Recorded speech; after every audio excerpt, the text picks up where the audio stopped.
Good morning third year. आज हम discuss करते हैं इंपॉर्टेंट क्वेश्चंस पेपर नंबर 3 के लिए। तो देखिए, जैसा क्वेश्चन आता है व्हाट इज न्यूक्लियोइड। न्यूक्लियोइड का मतलब क्या है ये आपको वहाँ पे डिस्कस करना है।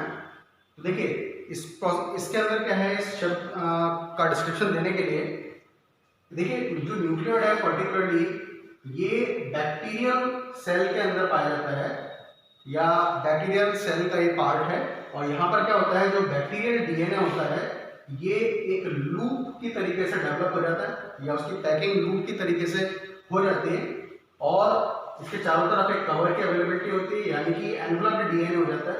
और इसी लूप स्ट्रक्चर में जो एनवलप्ड डीएनए अवेलेबल है बैक्टीरियल सेल का, इसी को न्यूक्लियोइड कहा जाता है।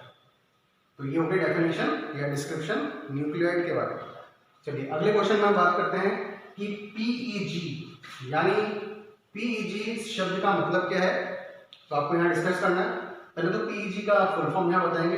तो इसका फुल फॉर्म क्या है, पॉलीइथाइलिन ग्लाइकॉल, ये इसका फुल फॉर्म है। अब ये है क्या पर्टिकुलरली, ये केमिकली एक पॉलीमर कंपाउंड है। किस लिए काम में आता है, ये जब हम प्रोटोप्लास्ट फ्यूजन करवाते हैं तब उसके अंदर प्रोटोप्लास्ट के ट्रीटमेंट के लिए काम में आता है।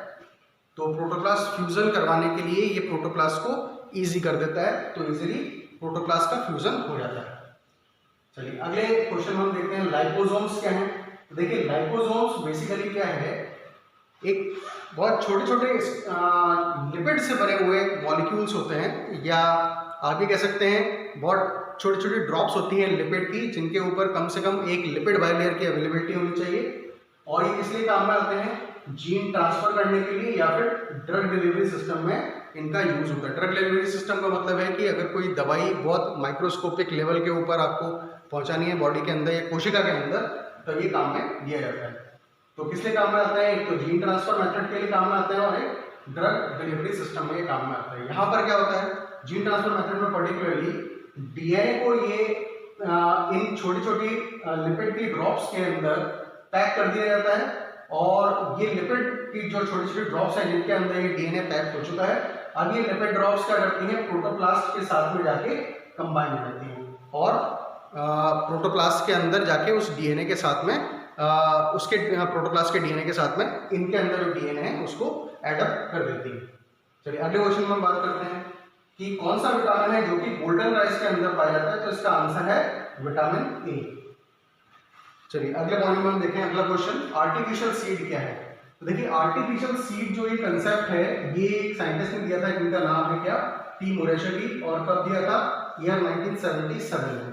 इन्होंने क्या किया कि जो वेजिटेटिव एम्ब्रियो होते हैं, वेजिटेटिव एम्ब्रियो की जो प्लाज्मा मेम्ब्रेन होती है उसको कवर कर दिया या उसके ऊपर एक कैप्सूल का फॉर्मेशन कर दिया किसी भी मटेरियल से, जिसे मैट्रिक्स हमने कह दिया। और इस मैट्रिक्स के अंदर क्या अवेलेबल है, इसमें दो चीजें अवेलेबल है, एक तो सूटेबल प्रोटेक्टर जो कि इस वेजिटेटिव एम्ब्रियो को प्रोटेक्ट करने के काम में आएगा, और कुछ न्यूट्रिएंट मटेरियल भी है जो कि इस ड्यूरेशन में, जब तक वो सीड काम में नहीं आता या वो एम्ब्रियो काम में नहीं आता, तब तक उसको न्यूट्रिशन प्रोवाइड करके रखते हैं। तो ये मैट्रिक्स मटेरियल है जो कि वेजिटेटिव एम्ब्रियो को कवर करने के लिए काम में आ रहा है। और इसको कवर किस तरीके से किया गया, इलेक्ट्रिकल इम्पल्स के थ्रू, यानी बहुत कम क्वांटिटी के अंदर इलेक्ट्रिक करंट प्रोवाइड करके वेजिटेटिव एम्ब्रियो को इस मैट्रिक्स के साथ कवर कर दिया गया।